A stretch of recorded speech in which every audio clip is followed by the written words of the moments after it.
गांव की उस हवेली में आज सारा गांव इकट्ठा था। घर की मालकिन जानकी देवी आज सुबह ही दुनिया से कूच कर गई थी, पर रीति रिवाज के मुताबिक इस शरीर का अंतिम संस्कार तो करना ही था, तो उसी का इंतजार हो रहा था। पूरा गांव तो इकट्ठा था, पर घर के सदस्य का पता नहीं कौन से मुद्दे को लेकर बैठे हुए थे। भरा पूरा परिवार था जानकी जी का।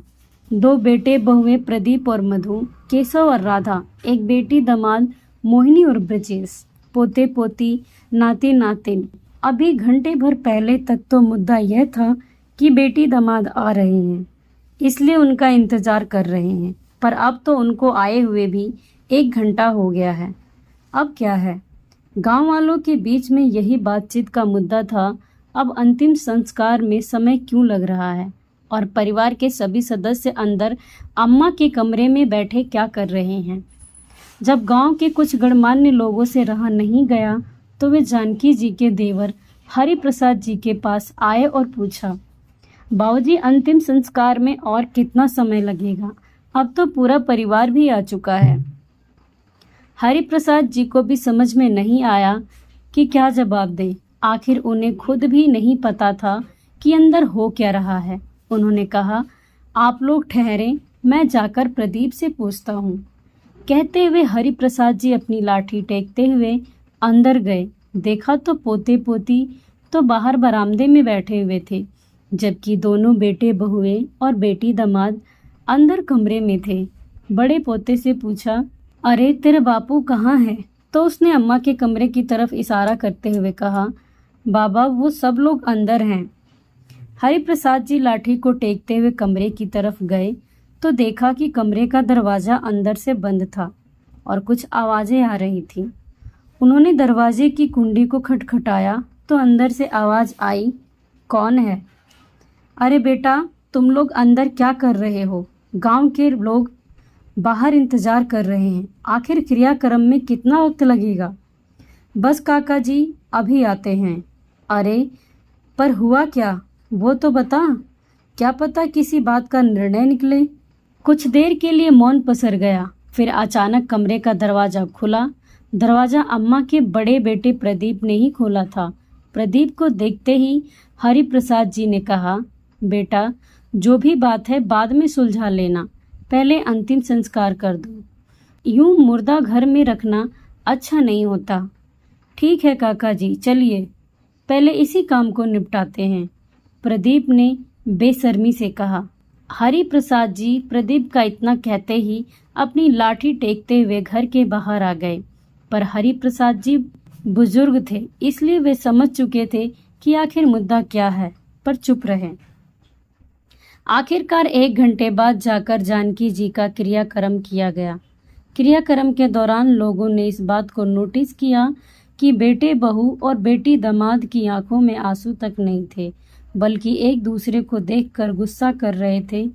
कुछ तो हुआ था उस कमरे में, पर क्या, सब अंदाजा ही लगाए जा रहे थे। खैर, दाह संस्कार के बाद सब लोग अपने अपने घर को रवाना हो गए। अभी क्रियाक्रम को किए हुए कुछ घंटे ही बीते थे कि हवेली में से जोर जोर से चिल्लाने की आवाज़ें आने लगी। फिर से गांव के लोग इकट्ठा होने लगे। घर में बेटे बहुएं बेटी दामाद आपस में लड़ रहे थे। अंदर वो लोग लड़ने में मग्न थे, बाहर गांव के लोग थू थू कर रहे थे। अरे माँ को गए अभी कुछ घंटे भी नहीं हुए कि देखो कैसे लड़ रहे हैं ये लोग। अरे पिंडा छूटा इन लोगों का तो अम्मा से। जितने मुंह थे उतनी ही बातें हो रही थी। कुछ लोगों ने झगड़ा शांत कराने की कोशिश भी की, पर सब बेकार। आखिरकार हरि प्रसाद जी को ही आना पड़ा। क्यों लड़ रहे हो तुम लोग? शर्म नहीं आती? भाभी को गए अभी कुछ घंटे ही हुए हैं और तुम लोग इस तरह से लड़ रहे हो।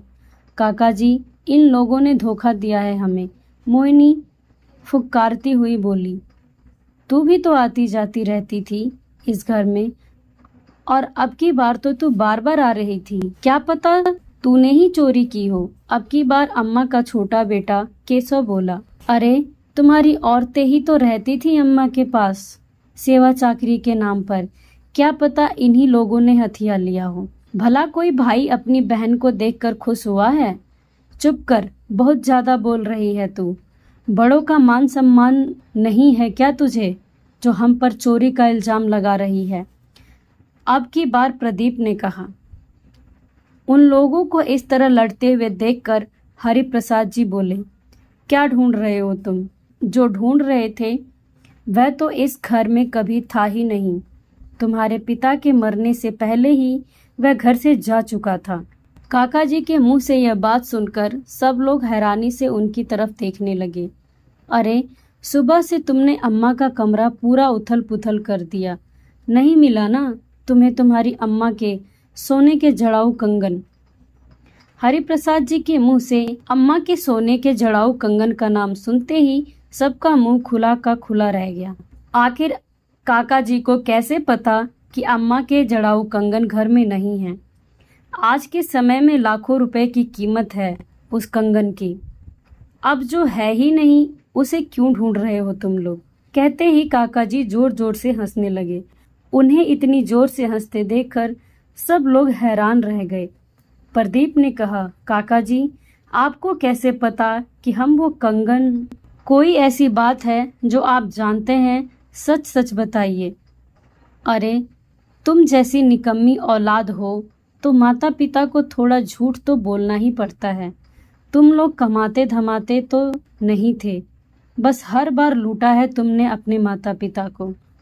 पहले तो निकम्मों की तरह घर पर बैठे खाते रहते थे और बाद में अचानक व्यापार का चस्का चढ़ा तुम लोगों को। याद है जब तुम दोनों भाई और ये दामाद मिलकर व्यापार करना चाहते थे, तब तुम्हारे बाबूजी को ये हवेली गिरवी रखनी पड़ी थी तुम लोगों के व्यापार के लिए। पर क्या हुआ? कितनी आसानी से मुकर गए थे तुम लोग कर्जा चुकाने के लिए। भाई साहब को कितना सदमा लगा था, आखिर मरणासन पर ही आ गए थे। पर मरने से पहले जिसके पास ये हवेली गिरवी रखी थी, उसी के पास वो सोने के जड़ाऊ कंगन भी रखे, यह कहकर कि जब तक जानकी भाभी जिंदा रहेंगी तब तक वो इस हवेली में रहेंगी। उसके बाद यह हवेली हमेशा के लिए उसकी। और दूसरी बात, जानकी भाभी को किसी को भी बताने से इसलिए मना किया कि कम से कम जड़ाऊ कंगन के चक्कर में ही सही तुम लोग उनकी थोड़ी सेवा तो कर दोगे। अपने माता पिता को पैसे की टकसाल समझते थे ना तुम लोग। पूरी जिंदगी माता पिता यही उम्मीद करते चल गए कि काश एक दिन ऐसा भी आएगा जब बच्चों को हमारी कद्र होगी। पर अफसोस, ऐसा कुछ नहीं हुआ। बाबूजी ने इतना बड़ा धोखा किया हमारे साथ। तीनों भाई बहन एक साथ बोले, धोखेबाज के साथ धोखा करना गलत नहीं होता। उन कंगन के चक्कर में ही तुम अपनी माँ की सेवा कर गए और तुम्हारे बाबा तो मरने से पहले अपनी पत्नी का स्वाभिमान जिंदा रख कर गए थे, वरना वो बेचारी कब की सड़क पर आ जाती। अब कुछ दिनों में ही हवेली खाली करो ताकि इसका असली मालिक आकर उस पर अपना मालिकाना हक जमा सके। किसी से भी कुछ कहते नहीं बना। आखिर माँ बाप के साथ धोखा किया था तो उसका फल मिल रहा था। कुछ दिनों बाद हवेली खाली कर हमेशा के लिए गांव छोड़कर कहीं और जाकर बस गए। दोस्तों, माता पिता आपसे प्यार करते हैं, इसलिए वो आपके लिए सब कुछ करते हैं, पर उन्हें पैसों की टकसाल समझकर उनका इस्तेमाल करना गलत है। धन्यवाद दर्शकों। यदि आपको हमारी कहानी अच्छी लगी हो तो इस कहानी को लाइक करें और कमेंट करके ज़रूर बताएं कि आपको ये कहानी कैसी लगी। यदि आप हमारे चैनल पर पहली बार आए हैं तो हमारे चैनल को सब्सक्राइब करें। धन्यवाद।